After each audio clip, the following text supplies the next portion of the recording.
নমস্কার, আমি মধুমিতা। জ্যোতিষ সমীরণ এই চ্যানেলে আপনাদের সকলকে স্বাগত। আশা করি সকলে ভালো আছেন।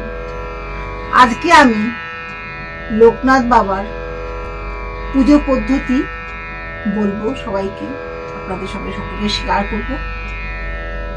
আশা করি আপনারা তার পুজোটা এভাবেই করতে পারবেন।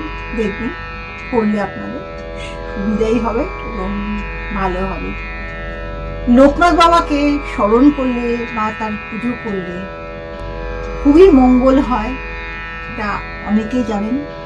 উনি সকল বিপদ থেকে রক্ষা করেন এবং সমস্ত মনোবাসনা তিনি পূরণ করেন এবং যে কোনো অবস্থায় ডাকলেই যেখানে স্মরণ করেন সেখানে পুজো করলে তো আরো ভালো ফল পাওয়া যাবে, এটা বুঝতেই পারছি। যেহেতু ভাদ্র মাসে কৃষ্ণা অষ্টমীতে আমাদের পরম পূজ্য শ্রীকৃষ্ণের জন্মদিন, মানে জন্মতিথি, সেই ভাদ্র মাসে কৃষ্ণ অষ্টমীতে লোকনাথ ব্রহ্মচারীর জন্ম, শুভ জন্ম।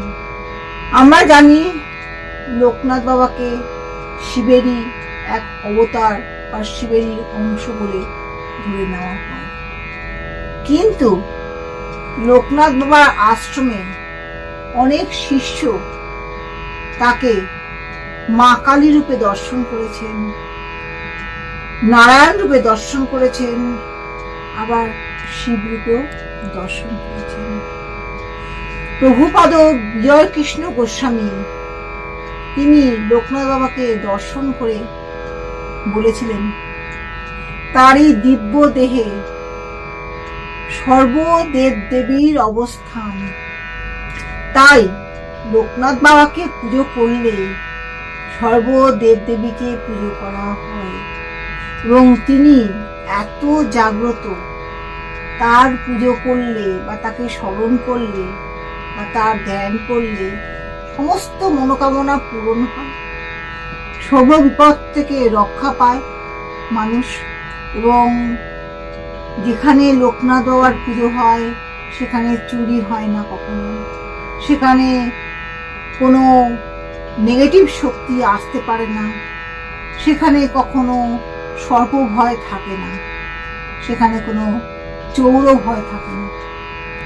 তাই আমি শেয়ার করছি এবং আপনাদের অনুরোধ করব যে নানা রকম সমস্যা থেকে মুক্ত হওয়ার জন্য আপনারা লোকনাথ বাবাকে পুজো করুন। এমনি তার জন্মদিবসেও পুজো করুন, তার তিরোধান দিবসেও পুজো করুন এবং নিত্যও পুজো করুন। অবশ্যই উন্নতি হবে, অবশ্যই মনোবাসনা পূর্ণ হবে। কারণ আমি এর আগেও অনেককে আমি পুজো পদ্ধতি মুখে মুখে বলেছি, তারা পুজো করেছেন, তারা প্রত্যেকেই উপকৃত। আমি তো উপকৃত, আর বলার কিছু নেই।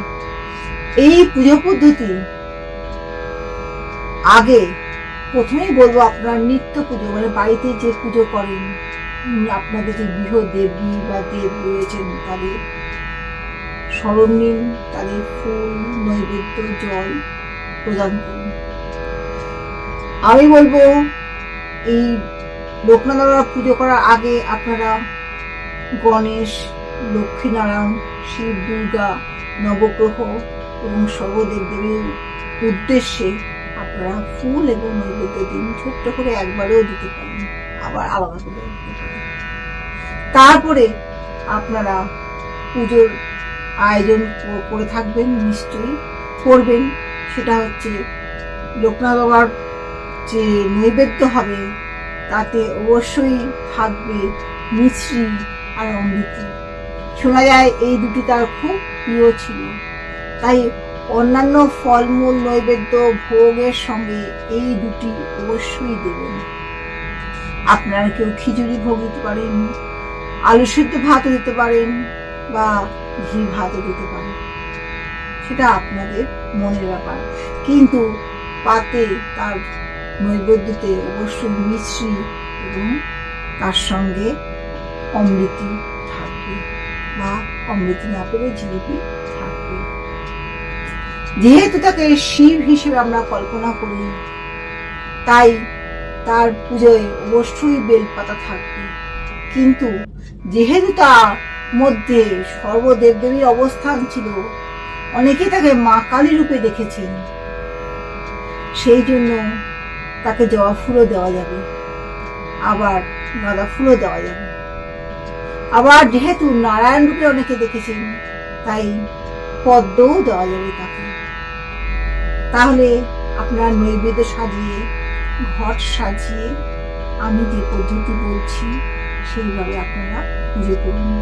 যদি মনে হয় একটু বড় হয়ে যাচ্ছে, সেখানে আপনাদের সাধ্যমতো ছোট করে পুজো করুন, কিন্তু স্মরণ করুন, এটাই আমার অনুরোধ।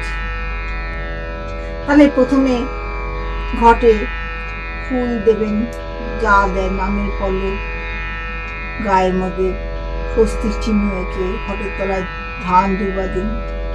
পারলে পাশে একটি গরিব বস্ত্র রাখতে পারেন, বা ছোট একটা যে কোনো বস্ত্র রাখতে পারেন। এইবার একটা তামুল কুণ্ডে বা তামার পাত্রে বা যে কোনো পাত্রের মধ্যে একটু জল, দুব্বা, ফুল, পারলে একটু জব নিয়ে আর গঙ্গা জল নিয়ে, এই যে স্ক্রিনে যে মন্ত্রটি আছে, লেখা আছে, আমি পড়ে শোনাচ্ছি, সেই মন্ত্রটি আপনারা পাঠ করে আপনারা একটি পাত্রের মধ্যে দিন। ওম তৎসদদ্য ভাদ্র মাসি সিংহ রাশিস্তে ভাস করে কৃষ্ণ পক্ষে অষ্টম্যাও তিথৌ অমুক গোত্র বা গোত্রা, অমুক গোত্র মানে আপনাদের যা গোত্র সেটা বলবেন, এবং আপনারা ভদ্রলোক যদি পুজো করেন তাহলে গোত্র বলবেন, ভদ্র মহিলা পুজো করলে গোত্রা বলবেন। এবার বলুন অমুক দেব শর্মণ বা দেব্বা, মানে ভদ্রলোক হলে বলবেন দেব শর্মণ, আর ভদ্র মহিলা হলে বলবেন দেব্বা। তারপরে বলুন বিপন্যাস পূর্বক সর্ব কামনা পুরস্বর শ্রী শ্রী লোকনাথ ব্রহ্মচারী প্রীতিকামা শ্রী শ্রী লোকনাথ ব্রহ্মচারী ব্রতমহং করিষ্যামি। এই বলে পাত্রের মধ্যে অর্ঘ্য দিন। এইবার একটি জবা ফুল নিয়ে তার সঙ্গে একটু রক্তচন্দন নিন, রক্তচন্দন না থাকলে শ্বেতচন্দন নিন, একটু জল নিন, কুশিতে বা কোনো পাত্রে নিয়ে সেই সূর্যের অর্ঘ্য দিন, যে স্ক্রিনে যে মন্ত্রটি আছে সেই মন্ত্রে। এইবার আপনারা মূল পুজোয় আসবেন। প্রথমে একটু গঙ্গা জল নিন, ঘটের দিন আগে ঘট স্থাপন করুন, স্ক্রিনে যে মন্ত্র আছে সেই মন্ত্র পাঠ করুন এবং ঘটে ফুল দিন। এরপর ফুল নিয়ে বলুন এতে গন্ধপুষ্পে নমঃ লোকনাথায় নমঃ। এরপর বেল পাতার মধ্যে একটু চন্দন দিয়ে বলুন এতৎ বিল্বপত্রং নমঃ লোকনাথায় নমঃ বলে এই বিল্বপত্রটাও ঘটে দিন। ঘটে যদি জায়গা না থাকে তাহলে ঘটের সামনে দিন।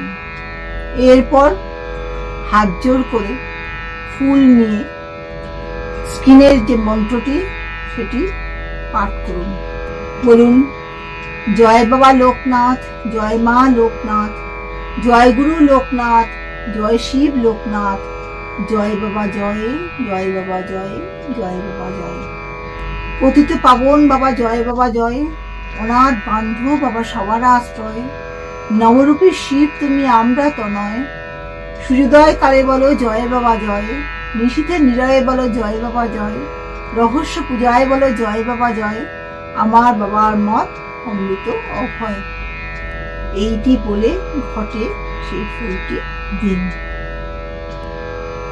এইবার হাত জোড় করে বলুন যেটি বাবা বলেছেন যে রণে বনে জলে জঙ্গলে যখনই বিপদে পড়িবে আমাকে স্মরণ করিও, আমি রক্ষা করব। অর্থাৎ বাবা করুণাময়, সেই করুণাময় উক্তিটি স্মরণ করুন। এইবার ফুল নিয়ে নৈবেদ্যের দিন অবশ্যই মিশ্রি এবং অমৃতি বা জিলিপি রাখবেন, তাতে দেবেন।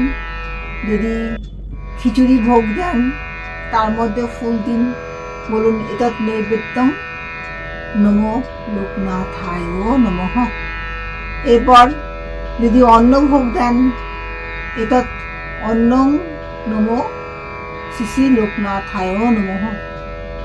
যদি পায়েস দেন তাহলে বলবো এতৎ পরমান্নং নমো শ্রী শ্রী লোকনাথায় নমঃ।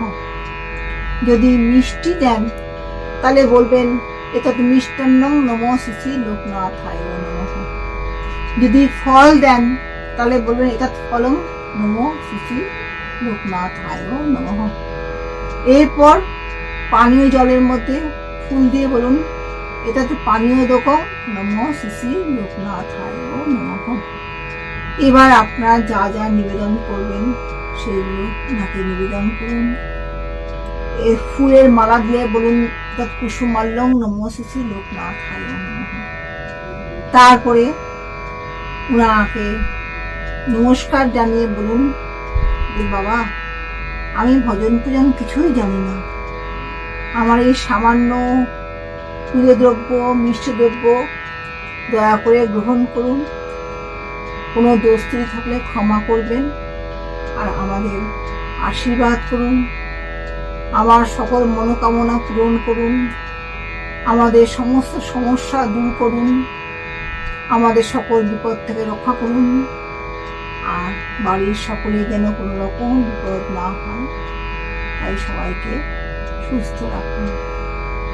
এরপর শাঁখ বাজান, নমস্কার করুন এবং আবার হাত জোড় করে বলুন যদি কোনো দোষ ত্রুটি থাকে তাহলে আপনি ক্ষমা করবেন।